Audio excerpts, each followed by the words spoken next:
Ако сте работодател или работите в човешки ресурси, това видео е за вас.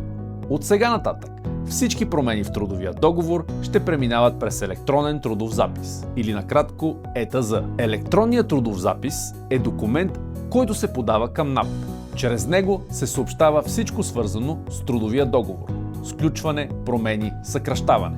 ЕТЗ се подава от работодателя всеки път, когато назначава нов служител, променя длъжност, заплата или срока на договора, или прекратява трудови взаимоотношения. ЕТЗ се подава и при командировка в чужбина, запорна заплата или изплащания на обезщетения при болест или пенсиониране. ЕТЗ не се подава при краткотрайни сезонни договори, както и командировки до 30 дни.